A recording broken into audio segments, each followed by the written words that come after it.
लीची प्याज मीठा मटन आम 160 रुपया ये लीचू है 200 रुपया ओलो फरायदों नोङो औवा फराया खालि बर'आनो जा मिसिंफोरा जा गेस गैयाना जोंनिया गामिया दाननानै दोनबा थाब मोनथोन नै बेयाव सुनै फोनना दोन खालि आइनो द गथ'खौ मा ग्रि जाहोनांगोन दै सिगाङावनो हालियानि बाजार थाइबा हमसन नों मोननैखौबो गात्तरिगा पियासा दंखायो ना बुंदो मान फैसा पियासानो हायलायबाय चलो खा लेंगे पियाज मैथा माबा लाबोदों मटन मटन मटन पालें लाबोबाय सानदे बजार मानि जों बुजा फालु लाना फैयो नों लानांगौ जानो हाबाय बेकार फैसा गारनानै हामा जायो उनाव स्निबाल' जायोना मानसिया 100 रुपया का फलो 180 रुपया का केला और बाद ये हो गया तुम्हारा 40 रुपया बोला था 30 रुपया दिया इसको पालें उसके बाद 30 रुपये ये 50 रुपया है ये 40 रुपया आम 160 रुपया उसके बाद तुम्हारा ये लीचू है 200 रुपया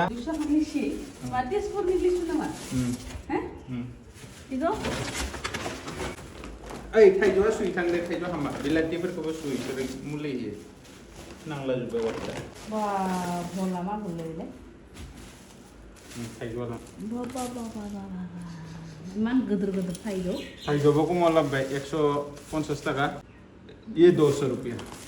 लिसुनो नोंसोर मोनसे जिरसन जानि तेजपुर का लिसु है क्या बरिया साजायना दोन थांखा बरिया सुई सुई संगार बुस्थुफोरखौ मैया तेजपुरनि लिसुनो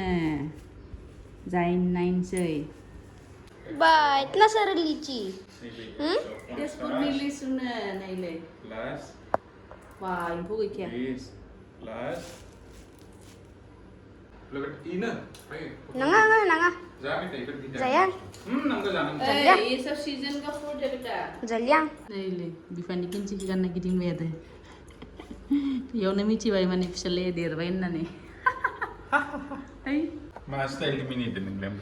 नोंलाय आंखौ मिनिबादो मानो मिनिबाय इगिदि मिनि इगिदि मिनिना माना बुंनाया नों इगिदि मिनि मा इगिदि बुं इगिदि बुंनांगौमोन होनबा मा ओलो फरायदों नोङो औवा फराया खालि सब आई हाय पुरा जाबाय सिंनिया दे मोदोम दोंसै थालिया माबाफोरा बर'आनो जा मिसिंफोरा जा गेस गैयाना जोंनिया गामियाव थ' थालिरखौ दाननानै दोनबा थाब मोनथोन नै बेयाव सुनै फोनना दोनोमोनलै सुनै फोनना दोनबा थाबनो मोनो बेयाव सुनै फोनदो माने बियो गेस बा नै मोनसेल' दोनना गैया सुनै गेसआनो फैसा गैया बिनियाव नै मोनसे गेस दोनना गैया सेम केटेगरी अब एक साथ दंमोन नैले सुनै दोननांगोन थाइसेयाव 10 टाकानो बापरे बाप 180 टाका नांथाबबाय आरोमोन बोला 180 टाका आंनि 120 टाका बाय ना होआ बेनि उनाव खासे आरो आंनि बाराय खासेया फैलायबाय खाथियावनो आं बायबाय नै टाइमाव बुंबाय बाराया कलটো किमान माल बुंबाय 180 टाका पृथ्वीत नोहा दाम करिथ'वाथ' इमान दाम करे ক'ত দেখা পাইছা তহঁতি 180 টকা এইবিলাক হাইয়েষ্ট 100 টকা মই দি দিম 100 টকা হ'লে দি দিম হাইয়েষ্ট ইয়াতকে নাযায় নাম্বাৰ এবারে পয়সা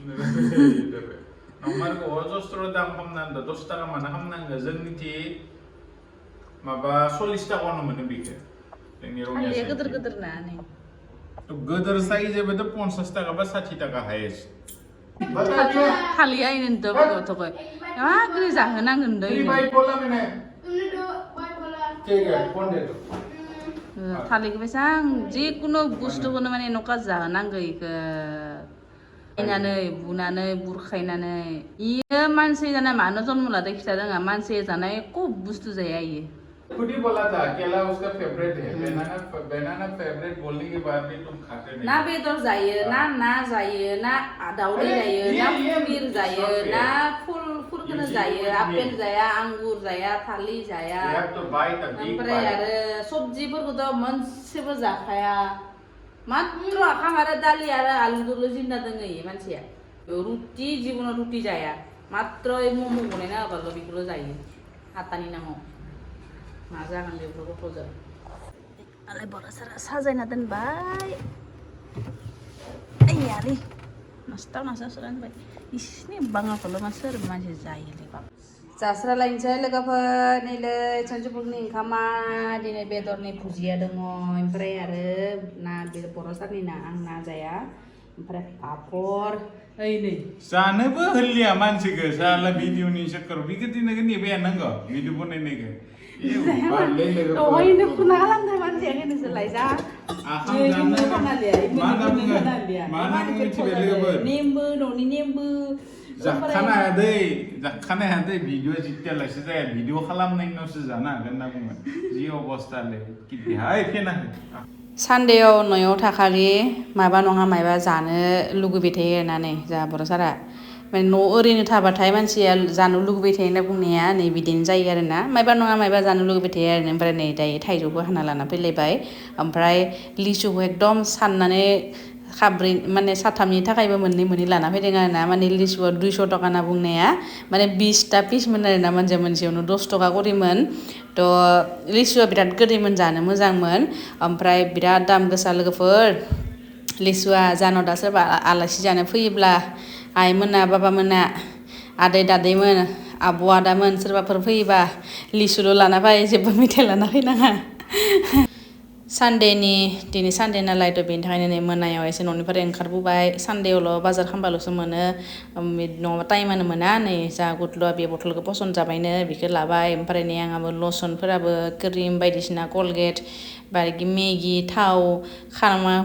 एरग्रा बेफोरो माने जोबजोब्बायमोन आरोना थ' बेखौनो लांनि होननानै फैबाय माने रिलायन्सआव फैदों आरो रिलायन्सआव माने एसे माबाफोरखौ प्राइसफोरा एसे खमाव मोनो आरोना थ'